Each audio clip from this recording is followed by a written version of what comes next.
هذا القرآن يوحدنا لطريق الخير يوجهنا الله تعالى أنزله ورسول الله معلمنا ورسول الله معلمنا هذا القرآن يوحدنا لطريق الخير يوجهنا الله تعالى أنزله ورسول الله معلمنا ورسول الله معلمنا هذا القرآن هو الهادي لأوائلنا وأواخرنا يدعو للعلم وللعمل.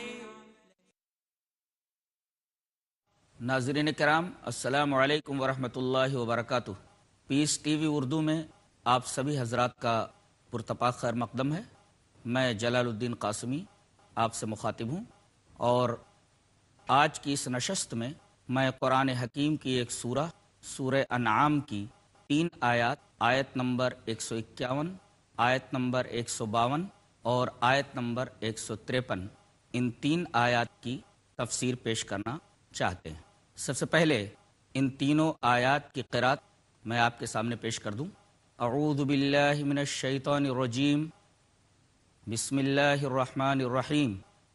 قل تعالوا اتل ما حرم ربکم علیکم الا تشرکوا به شیئا وبالوالدین احسانا ولا تقتلوا اولادکم من املاق نحن نرزقکم وإیاہم ولا تقربوا الفواحش ما ظهر منها وما بطن ولا تقتلوا النفس التي حرم الله إلا بالحق ذلكم وصاكم به لعلكم تعقلون ولا تقربوا مال اليتيم إلا بالتي هي أحسن حتى يبلغ أشده وأوفوا الكيل والميزان بالقسط لا نكلف نفسا إلا وسعها وإذا قلتم فاعدلوا ولو كان ذا قربى وبعهد الله أوفوا ذلكم وصاكم به لعلكم تذكرون وأن هذا صراطي مستقيما فاتبعوه ولا تتبعوا السبل فتفرق بكم عن سبيله ذلكم وصاكم به لعلكم تتقون. ان 3 آیات کی تلاوت کے بعد ان 3 آیات کی تفسیر کی طرف آتے ہیں. ان 3 آیات میں اللہ تبارک و تعالی نے 10 احکام بیان فرمائے ہیں. بعض سلف یہ کہتے ہیں یہی احکام عشرہ اور 10 کمانڈمنٹ تھے جو تورات میں بالتفصیل ذکر کیے گئے تھے، اور اللہ تبارک و تعالی نے بڑے ہی اختصار اور بڑے ہی ایجاز کے ساتھ ان 3 آیات کے اندر ان 10 احکام کو بیان فرما دیا ہے. اب آئیے سب سے پہلے یہ دیکھیں کہ پہلی آیت کا پہلا لفظ قل ہے. قل کا مطلب ہوتا ہے آپ کہہ دیجئے، یعنی اللہ یہ فرما رہا ہے اپنے نبی سے کہ آپ کہہ دیجئے، یعنی اللہ بھی کہہ رہا ہے اور نبی سے کہلوا بھی رہا ہے.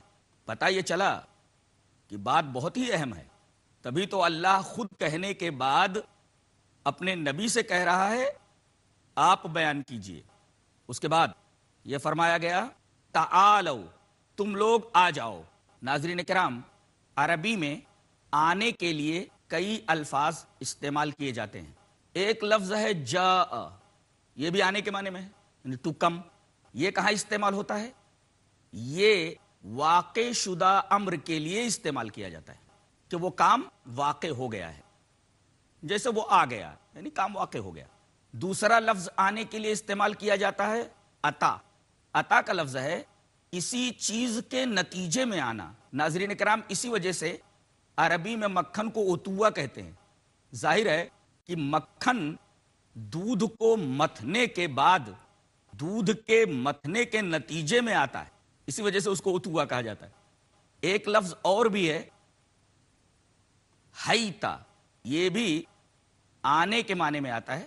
یہ اس وقت استعمال کیا جاتا ہے جب کسی کو زور سے پکار کر بلانا مقصود ہو. حیتا، آجا. یہ لفظ بھی قرآن حکیم میں استعمال کیا گیا ہے. ایک اور لفظ استعمال کیا جاتا ہے ہلما، آؤ.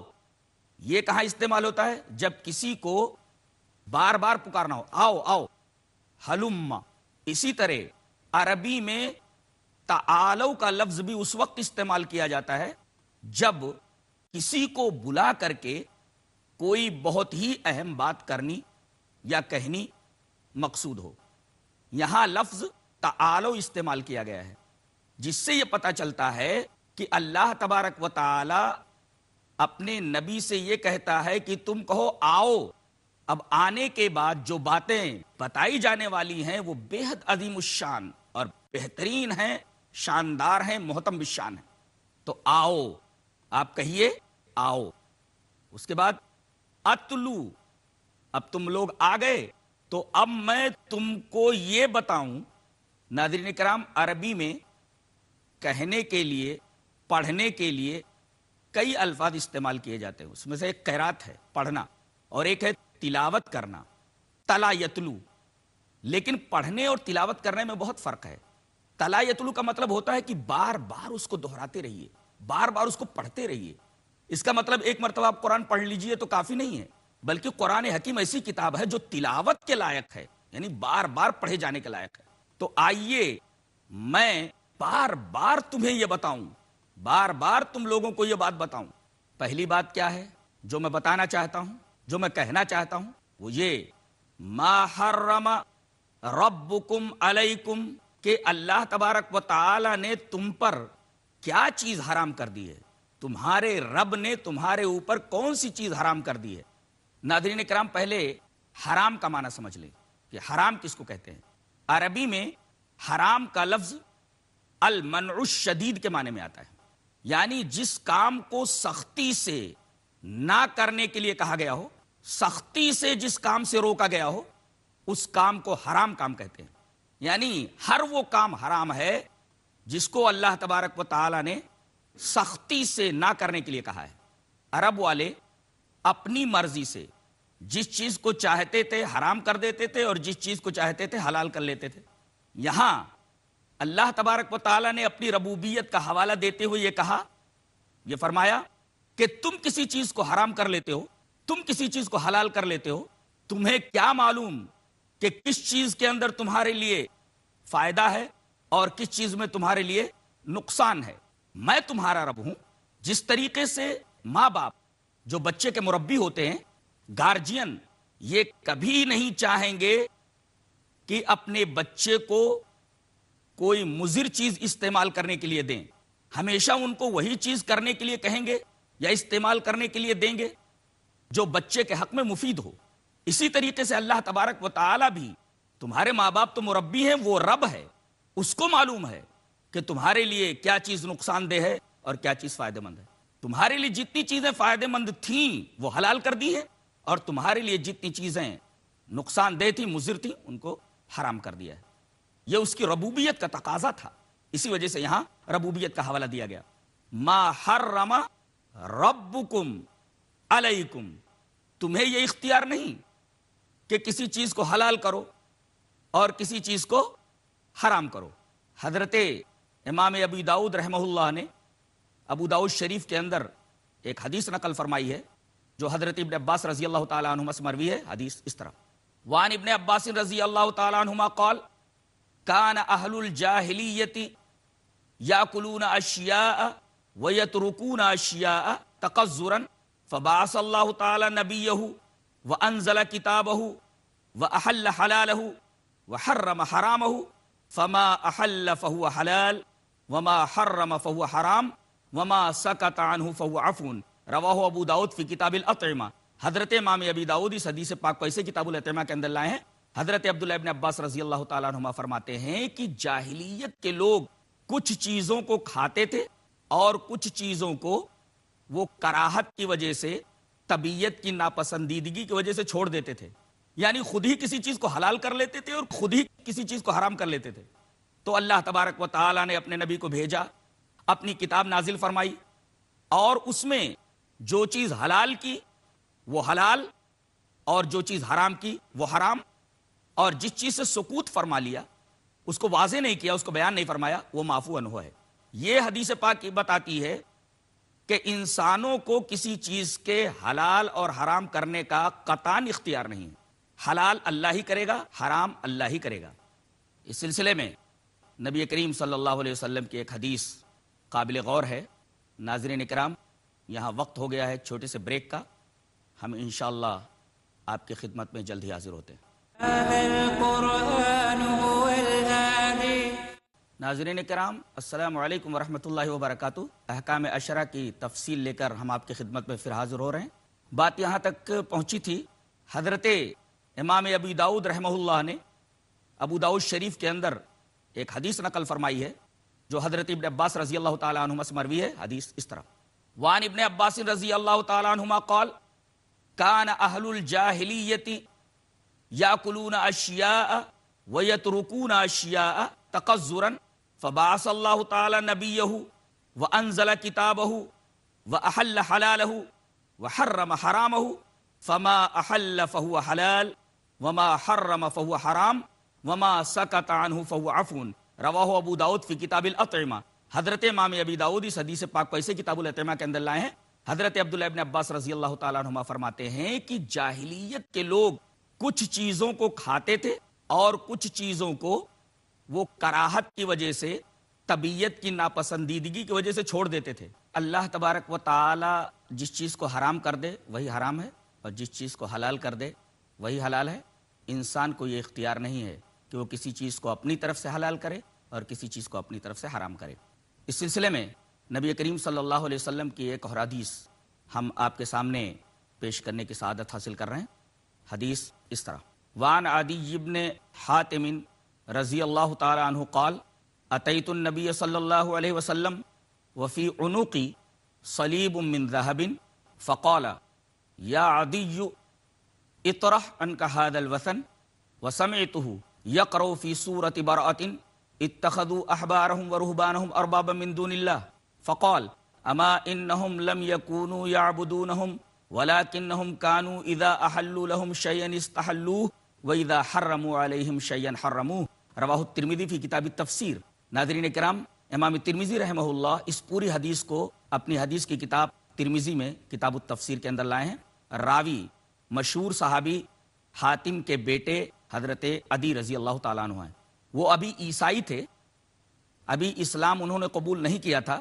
وہ روایت کرتے ہیں کہ میں نبی کریم صلی اللہ علیہ وسلم کی خدمت میں آیا، اور جب میں آپ کی خدمت میں پہنچا تو میرے گلے میں سونے کا ایک سلیب لٹکا ہوا تھا.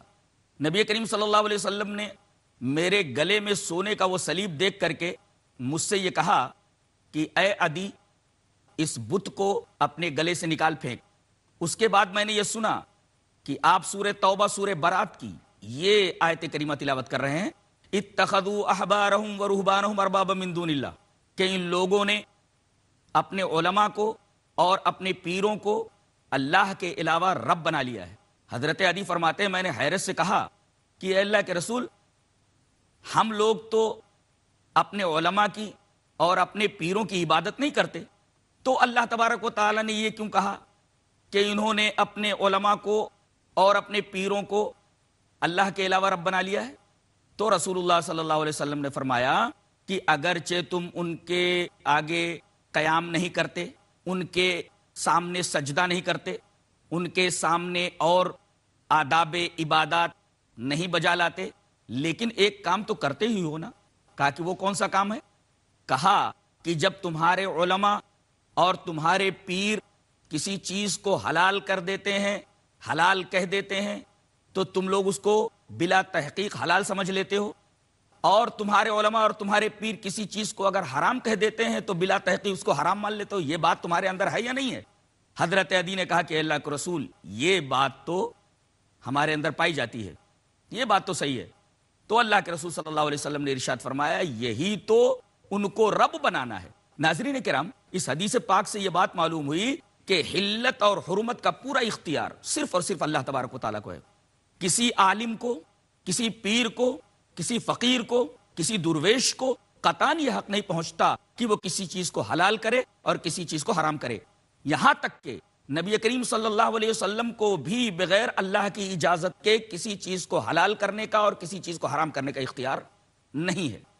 یہی بات اس آیت کریمہ میں فرمائی گئی ہے، اور نبی کریم صلی اللہ علیہ وسلم فرما رہے آؤ میں تمہیں بتاؤں، میں تمہارے اوپر یہ بات پیش کروں کہ تمہارے رب نے تمہارے اوپر کیا چیز حرام کی ہے.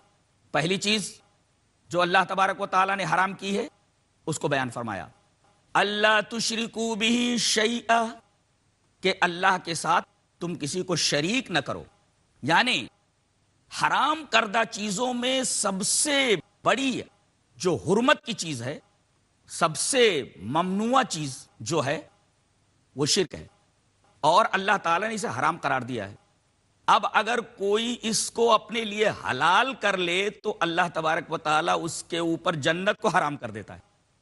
ایک جگہ ارشاد فرمایا، انہ من یشرک باللہ فقد حرم اللہ علیہ الجنہ وماواہ النار وما للظالمین من انصار. اللہ کے ساتھ جو بھی شرک کرے گا اللہ تبارک و تعالیٰ نے اس کے اوپر جنت کو حرام قرار دے دیا ہے. ناظرین کرام، ایک اہم بات یہ معلوم ہوئی کہ اللہ تعالیٰ نے شرک کو انسانوں کے اوپر حرام قرار دے دیا ہے. اب کوئی آدمی اگر اس کو اپنے اوپر حلال کرتا ہے تو در حقیقت اس کا نتیجہ اس کو یہ بھگتنا پڑے گا کہ اللہ اس کے اوپر جنت کو حرام کر دے.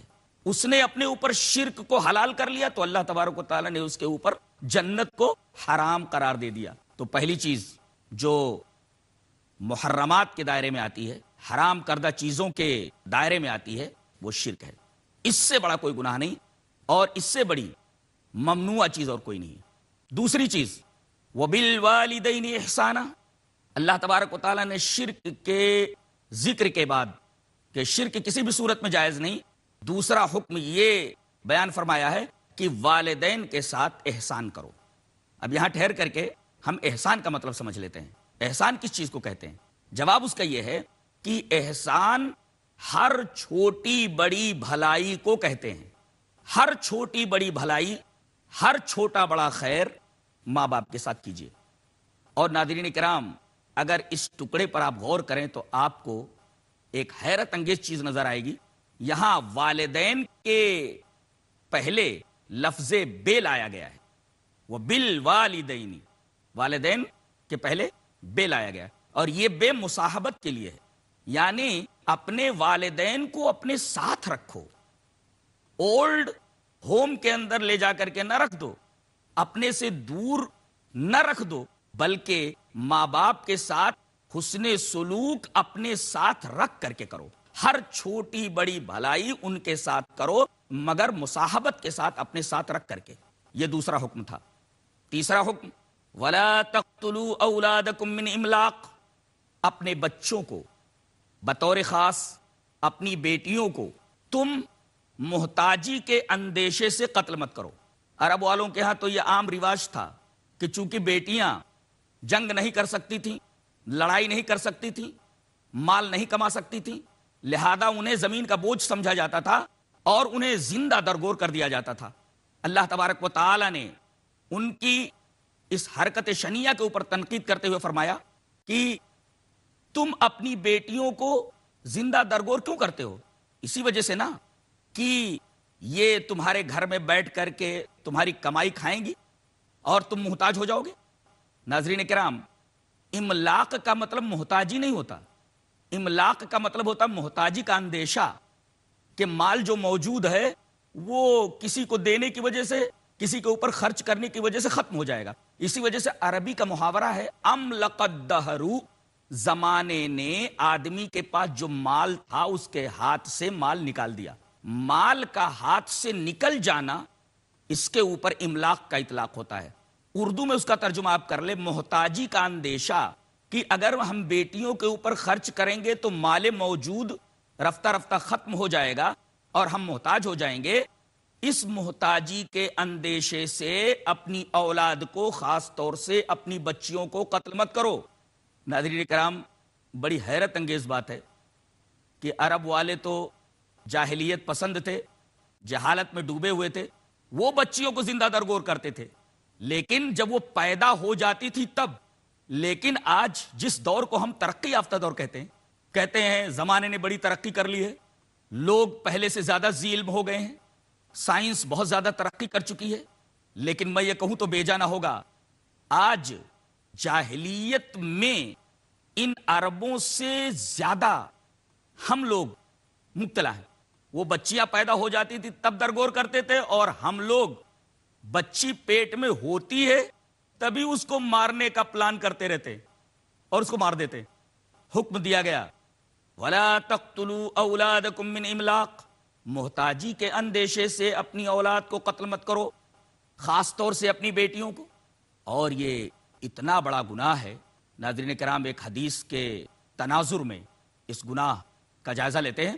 حدیث اس طرح، وان عبد اللہ رضی اللہ تعالی عنہ قال سألت النبی صلی اللہ علیہ وسلم ای الذنب اعظم عند اللہ قال ان تجعل للہ ندا وهو خلقك قلت ان ذلك العظیم قلت ثم ای قال وان تقتل ولدك تخاف ان يطعم معك قلت ثم ای قال ان تزانی حلیلۃ جارک۔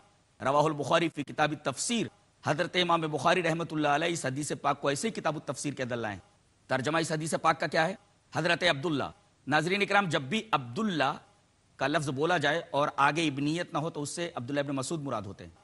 تو حضرت عبداللہ ابن مسعود فرماتے ہیں کہ میں آیا اور میں نے نبی کریم صلی اللہ علیہ وسلم سے پوچھا کہ اے اللہ کے رسول، یہ بتائیے کہ سب سے بڑا گناہ کیا ہے؟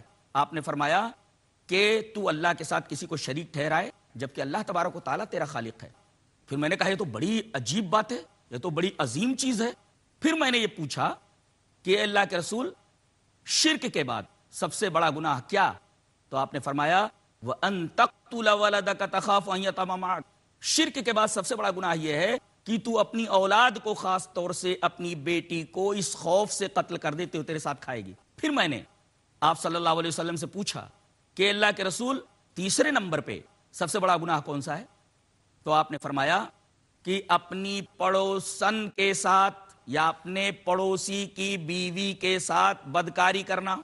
زنا ویسے ہی حرام ہے، لیکن اس کی قباحت، اس کی شناعت دو چند ہو جاتی ہے جب آدمی زنا اپنے پڑوسی کی بیوی کے ساتھ کرے۔ ناظرین کرام، آپ نے دیکھا کہ شرک کے بعد سب سے بڑا گناہ اس حدیث پاک میں رسول اللہ صلی اللہ علیہ وسلم نے یہ بتایا ہے کہ محتاجی کے خوف سے کہ تیرے ساتھ کھائے گی تیری اولاد، اس وجہ سے اس کو قتل کر دینا دوسرے نمبر پہ شرک کے بعد یہ گناہ ہے۔ ناظرین اکرام، یہاں ہم آپ سے رخصت ہوتے ہیں، انشاءاللہ دوسرے ایپیسوڈ میں آپ حضرات کے پاس حاضر ہوتے ہیں۔ السلام علیکم ورحمۃ اللہ وبرکاتہ۔ هذا القرآن يوحدنا لطريق الخير يوجهنا الله تعالى أنزله ورسول الله معلمنا هذا القرآن يوحدنا لطريق الخير يوجهنا الله تعالى أنزله ورسول الله معلمنا هذا القرآن هو الهادي لأوائلنا وأواخرنا يدعو للعلم